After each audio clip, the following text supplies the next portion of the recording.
হ্যাঁ, স্টার্ট বলুন। এটা লিখতেন, এটা ওনার লেখার ঘর ছিল। সামনে চেয়ারটা বসতেন, টেবিলে খাতা রাখতেন, আর সোজা দিয়ে জানলাটা দেখতেন। জানলাটা খোলা থাকতো।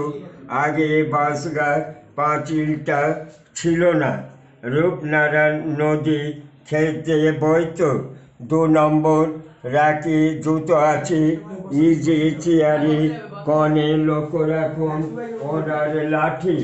আর ইজি চেয়ারে ওনার নিচে যে মৃত্যুসজ্জা ছবিটা দেখছেন, শরৎচন্দ্রের গীতার পক্ষে স্ত্রী হিরণময়ী দেবী। শরৎচন্দ্রের মৃত্যুর পরও উনি এই বাড়িতে 23টা বছর কাটিয়েছিলেন। লেখাটা নিন, ইংলিশটা এইসব নিয়ে নিন, নিয়ে কাঠটা কাছে যাবেন। আপনি কাঠটা কাছে যান, আমি যাচ্ছি, বলবো আপনাকে, কাঠটা কাছে যান। একটা বৈঠকখানা ছিল, এখানে বসে বিপ্লবীদের মিটিং হতো। নেতাজি এসেছিলেন 2বার, রাসবিহারী বসু, বাঘা যতীন, বিপিন বিহারী গাঙ্গুলি, চিত্তরঞ্জন দাস সব নদীর পথে এসে রাতে মিটিং করতেন। হারিকেন লণ্ঠন জেলে। ডান দিকে ঘড়িটা লক্ষ্য রাখুন, ওটা গড়গড়া তামা খেতেন।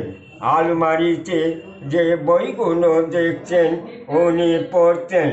আর সাদা ফ্রেমে পাশে বাঁধানো ছবি, নাতি নাত বইয়ের ছবি।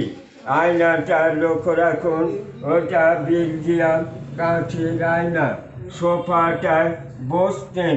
এটা বিপ্লবীদের মিটিং ঘর। পাশে ঘর যান, সে বলে দেবেন, বলে দেবে পাশে ঘরটা। এটা চরকা রয়েছে, এটা চিকিৎসা এখন বিনা পয়সায় গরিব দুঃখীদের হোমিওপ্যাথি চিকিৎসা করতেন। চরকা রয়েছে, হাওড়া জেলা কংগ্রেসের প্রেসিডেন্ট ছিলেন তখন। জাতীয় কংগ্রেসের সিম্বলটি এই চরকা। ওই যে ইজি চেয়ারটা রয়েছে, উনি বসে চিকিৎসা করতেন।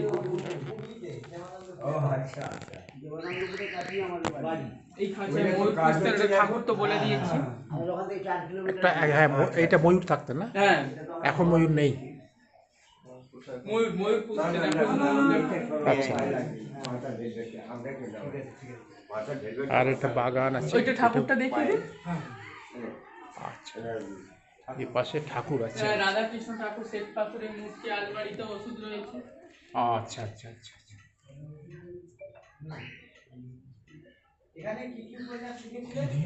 এখানে লেখা শেষ লেখা হচ্ছে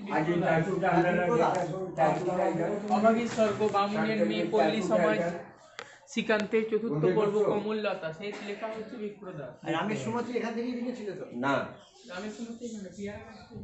এই পাশে আছে রূপনারায়ণ নদী, উনি যখন এই পাশটাই নদী। এই যে রূপনারায়ণ, এটা বাগান, এই পাশে বাঁশ গাছ আছে। উনি দুপুরে যখন খেতেন দিতেন, মাছগুলোকে ডাকতেন। কার্তিককে ডাকলে কার্তিক আসতো, গণেশকে ডাকলে গণেশ আসতো। দুটো মা।